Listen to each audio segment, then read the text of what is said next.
Ashley with the Ray team at eXp Realty. And I'm Kris Brinton with the Lender team of Tampa Bay. And we're going to talk with you today about ways to stay on track with your 2020 home buying goals.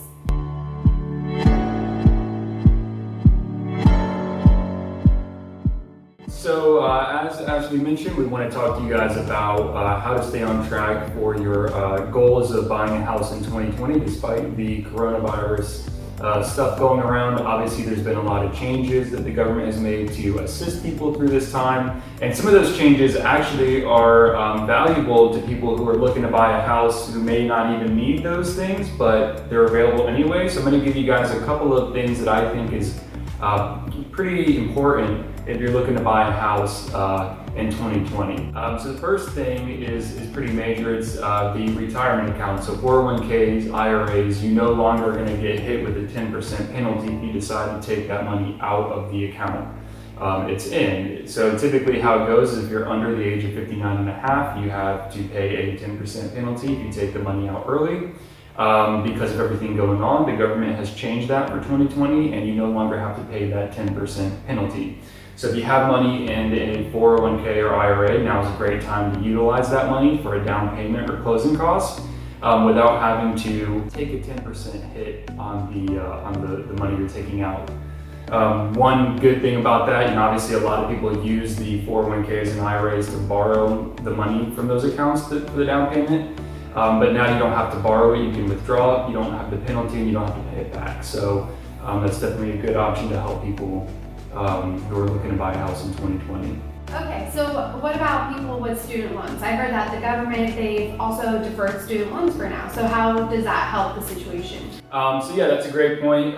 Student loans is actually something very common that I see when I go to qualify people, and it can actually disqualify quite a lot of people because they have so many student loans. So the great thing right now is that if you're looking to buy a house and those student loans have now been halted because of everything going on, you now have an opportunity to save some of that money that you were going to pay on the student loans and maybe save up for closing costs or some of the prepaids that you're going to have for buying a house. For example, the appraisal is $500, so you could put some extra money to that or down payment. So it definitely frees up some additional spending power per month to help you guys in the pursuit of buying a house in 2020.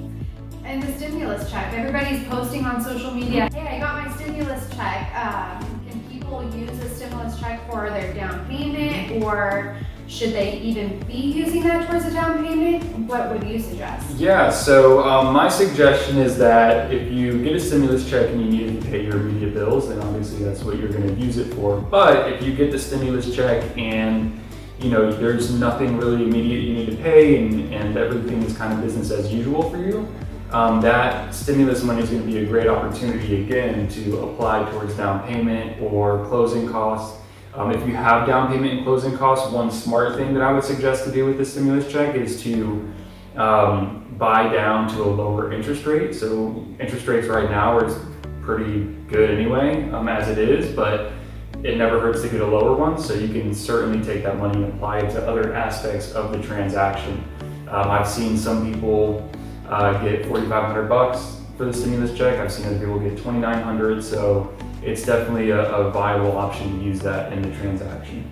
Awesome. So those are a couple of things that can help you guys navigate home buying in 2020. If you are looking to buy a house, certainly take advantage of these opportunities that are being presented. Although it is coming out of a tough spot for everybody, they are still viable options for you guys in regards to the home buying process. I know Ashley's been working hard to put together some resources as well. So speaking of resources, I have this handy dandy home buyer's guide.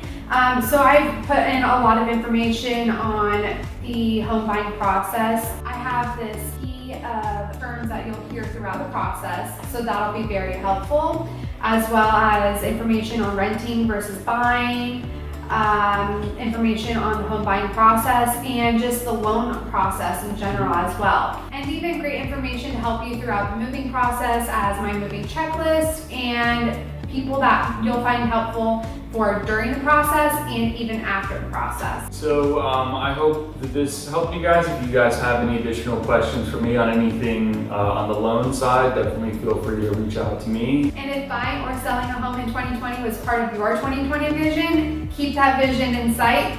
We can make it happen for you. Nice. 2020 vision.